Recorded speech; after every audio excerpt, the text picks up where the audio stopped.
Nay, kasama ko po yung crush ko. Hello po, tita. Saktong-sakto, nagluto ako ng masarap na pagkain. Talaga po, Nay? Halika dito, kumain muna kayo. Sige po, tita. Oh, ito, masarap yan. Ako nagluto niyan. Mapapadami na lang po kain ko nito, Nay. Ang sarap nga po, tita. Di ba, Abby? Oh, tita, nabubulunan po anak nyo. Anak, anak. Anak, anak, anak, anak. Anak, anong gagawin natin, tita? Tumawag ka ng doktor. Sige po, tita. Nandito na ako. Dok, bilisan niyo, Dok. Na paano siya? Nabulunan po. May jowa pa siya? Importante pa ba yun? Ligtas mo anak ko. Ito na, ito na. Patay na siya. Anak! Patay na siya? Sayang, ka-crushback ko pa naman siya. Crushback mo ako? Pag ngayon mo lang sinabi, so tayo na? Nandito na ako, mahal! Mahal, ikaw ba yan? Akala ko ba bukas ka pa uuwi? Siyempre, gusto kita i-surprise, mahal. Ito naman, puro ka surprise. Wait. Si tatay ba yun? Tara ate, silipin natin. Ang dami na nagbago sa bahay natin, mahal. Si tatay nga! Yay! Nandito na si tatay!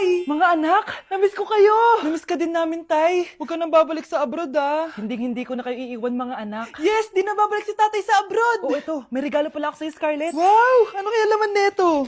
Eto naman, gumastos ka pa. Hayaan mo na, mahal. Ngayon lang ako nakabawi sa mga anak ko. Meron din ba ako regalo, tay? Siyempre naman, ikaw pa ba makakalimutan ko, Brianna? Oh, ito. Yay! May regalo din ako!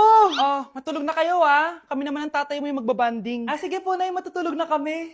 Bubuksan ko na to. Tara na, mahal. May pasalubong din ako sa'yo sa kwarto. Tara na, mahal. A few moments later. Anong oras na? Bakit tumatawag si tatay? Hello, tay? Scarlett, umalis na kayo sa bahay na yan. Isama mo kapatid mo pati nanay mo. Bakit po? Nasaan kayo? Yung lalaking umuwi dyan kagabi, hindi ako yun anak. Umalis na kayo dyan ngayon na. Nay! Nay, bakit po? Mga sinungaling kayo? Paano niya nagawa sa akin to, ha?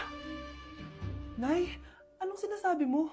Hindi namin maintindihan. Ikaw, Scarlett. Sabi mo doktor ka, di ba? Bakit katulong ang trabaho mo sa New York, ha? Nay. Ikaw, Brianna. Teacher ka, di ba? Bakit nakita ka nilang nasa bar at sumasayaw-sayaw ka pa? Ikaw, Michael. Akala ko may engineer na ako. Ngayon pala, nangi-scam ka lang ng tao! Bakit niyo tinago sa akin to, ha? Nay, hindi kasi ako nakapasa bilang nurse sa New York. Sabi nila, mas magaling kasi talaga si Brianna compare sa akin. Kaya rumakit muna ako bilang katulong para makapag-aral ulit. Oo, Nay! Sumasayaw ako sa bar. Pero di ko binibenta ang katawan ko. Kinilangan ko lang yung pera para makagraduate na ako bilang teacher. Ayoko na kasi manghingi sa'yo eh. Ang baba kasi ng sweldo ng engineer, Nay, kaya humanap ako ng paraan para kumita ng pera. Alam ko mali ang pagiging scammer pero yun ang bumuhay sa akin, Nay. Mga anak! Sana sinabi niyo sa akin. Pamilya tayo dito, diba? Magtutulungan tayo. Bakit tinago niyo sa akin? Natakot kasi kami, Nay, na baka ma-disappoint ka namin. Alam kasi namin yung paghihirap mo. Mapag-aral lang kami. Anak ko kayo. Gagawin ko lahat para sa inyo. Sa tingin niyo ba hindi ko kayo tatanggapin, ha? Kaya itigil niyo na yung mga ginagawa niyo. Lalo ka na, Miguel! Opo, Nay. Sama-sama tayong bumangon. Nay, sorry. Wow, ang sweet naman. Isa ka pa. Gusto mo talaga masira itong pamilya namin, no? Lumayas ka dito, pamilyang peke! Ano? Palibhasa, di ka mahal ng pamilya mo. Mga ate, kuya, proud pa rin kami sa inyo. Mga anak, simula ngayon, sama-sama na tayo, ha? Walang iwanan at walang magtatago. Ha? Promise? Promise, Nay. Hindi na kami magtatago.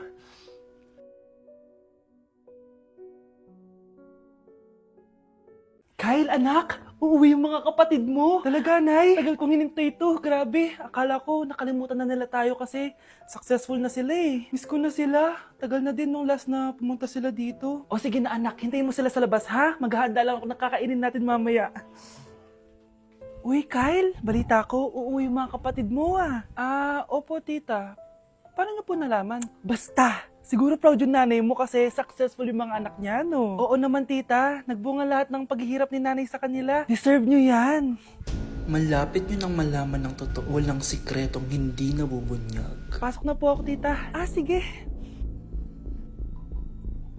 Hello, Nay! Nandito na yung anak mong doktor, all the way from New York! Hi, Nay! Nandito na yung anak mong teacher, all the way from Central Elementary School! Hello, Nay! Nandito na yung anak mong engineer. Naiyak naman ako. Nakumpleto din kayo magkakapatid. Sana nakikita to ng tatay niyo. Masaya ako na nandito kayo, ate, kuya. Sana maging successful din ako na kagaya niyo. O siya na, kumain na kayo ha. Galing pa kayo sa malalayo eh. Wow naman, Mare. Bigatin na yung mga anak mo. Saya-saya. Oo naman, Mare. Ilang taon din akong kumayod para mapagtapos lang sila. Pero worth it naman, di ba? Teka, Mare, para mas masaya, may kailangan kang malaman. Oh, eto. Ha? Ano to, Mare?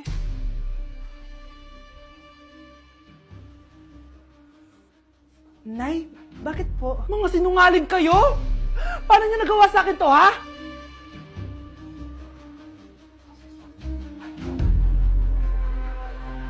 Ang isang 50% po ay mapupunta sa isa niyang anak. Ano? Baka yan yung isa naming anak na nawala? Oo, sa amin na lang yan. Ako! Ako ang isa pang anak ni Ramon.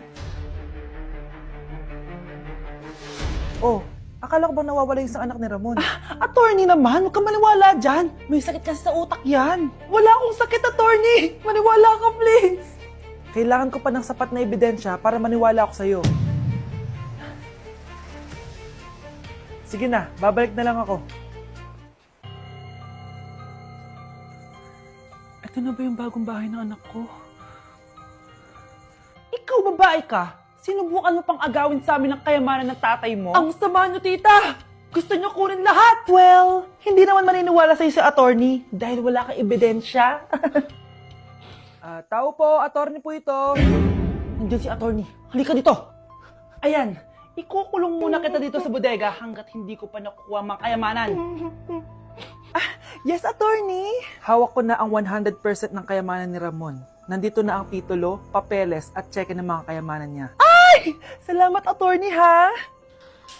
Scarlett, hindi ko na alam kung ano nangyayari sa nanay ko.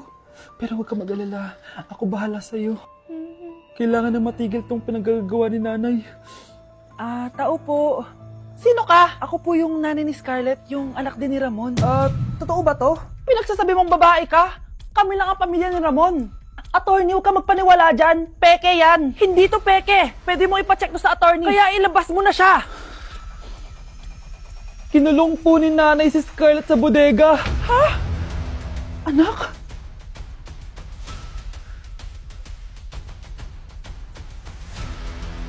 Kinulong po ni nanay si Scarlett sa bodega. Ha? Anak? Anak! Walang iya talaga yung tita mo! Anak, sorry kung ngayon na ako nagpakita. Pinakulong kasi ako ng babaeng yan! Deserve mong makulong! Ikaw ang ikukulong namin dahil child abuse ang ginagawa mo. Ano? At hindi mo na din makukuha ang 50% ng mana. Hindi pwede! Nay, masaya ako na nandito ka na. At hindi na din tayo maghihirap dahil sa pamana ni tatay. Masaya din ako, anak. Siyempre kasama ka dito sa Manta.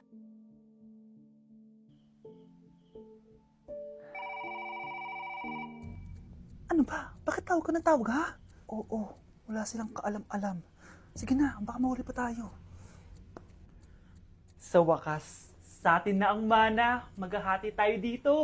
Palayasin mo na yung mga batang yun, ha? Ako bahala. Ang galing talaga natin magpanggap date. Mga anak, aalis na tayo dito sa bahay. Lilipat tayo sa mas malaking bahay. O eto, mga gamit nyo, inimpake ko na. Talaga, Nay? Scarlett, huwag ka maniwala dyan. Nagpapanggap lang yung nanay mo. Samantha, ano yung mga pinagsasabi mo? Magjowa sila ni attorney. Sinet up nila tayo. Ganyan ba ang ugali mo, Samantha? Kaparehas ng nanay mong sinungaling? Samantha, ano ba? Kung ayaw mo sumama, edi wag. Sige, kung totoong anak mo talaga si Scarlett, saan at kailan mo siya ipinanganak? Ang dali naman yan. Edi sa Manila. Pinanganak ako sa ibang bansa. Hindi ikaw ang nanay ko. Ay, oo nga pala, sa ibang bansa pala. Sorry, nakalimutan ko. Ang dami namang drama. Total, nasa amin na ang mana. Umalis na kayong dalawa. Kung ayaw niyong pati kayo, ipakulong ko. Kung meron mang makukulong, kayong dalawa yon. Salamat sa pagtawag, Samantha. Inaaresto kita, attorney, sa kasong panloloko. Palpak ka talaga! Naisahan niyo ako ngayon, ha? Hindi pa ako tapos sa inyo. Talagang sinira mo yung sarili mo, attorney, para sa pera. At ang dami mo na palang naloko. Samantha, huwag na tayong maghiwalay, please. Oo, Scarlett. Dito lang ako palagi sa tabi mo. Kayong dalawa, mag-ingat kayo palagi, ha? Gamitin nyo na maayos sa pamana ng tatay nyo. Salamat po. Nakikiramay po ako sa pagkawala ng asawa nyo.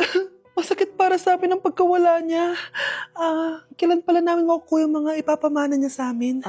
Ipaprocess pa po namin yun, ma'am. I-update na lang po namin kayo. Sige po, attorney. Sakit ng pagkawala niya.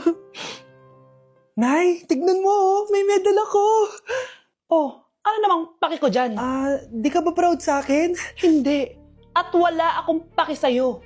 Iniwan ka na ng tatay mo, di ba? Kaya pwede ka na umalis dito. Bakit ka ba ganyan sa akin, Nay? Huwag mo nga akong matawag-tawag na nanay dyan. Kadiri! Hindi kita anak. Ang nanay mo, wala na. Malandi kasi. Nay, gutom na ako. Ay, gutom na baby ko. Wait lang, mag-order ako ng steak for you, ha? Yay! Steak, my favorite! Ampun lang pala ako. Nasaan na yung totoo ko, nanay?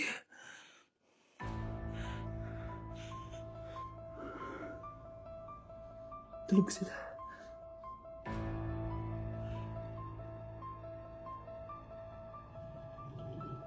Nasaan na yun? Ito ba si nanay? Ay, sino ba ito tumatawag na to? Muntik na yun. Attorney? Hello ma'am, may update na po sa ipapamana ng namatay niyo pong asawa. Sige. Punta ka dito sa bahay. Sa wakas, ito na yung araw na pinakahihintay ko. Hoy, ikaw! Pag dumating dito si attorney, magtago ka. Hindi niya pwede malaman na may isa pang anak ang asawa ko. Sige po. Ma'am, nakuha na po namin yung last will and testament ng asawa niyo. Ang nakasulat po dito ay, ang 50% ng kayamanan niya ay mapupunta po sa inyo. Ha? Mali ata yan, attorney. Dapat 100% ang mapupuntang kayamanan niya sa amin. Kami lang ang pamilya niya eh. Bali ma'am, ang nakasulat po kasi dito ay ang isang 50% po ay mapupunta sa isa niyang anak. Ano?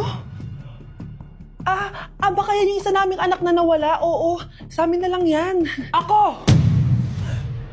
Ako ang isa pang anak ni Ramon.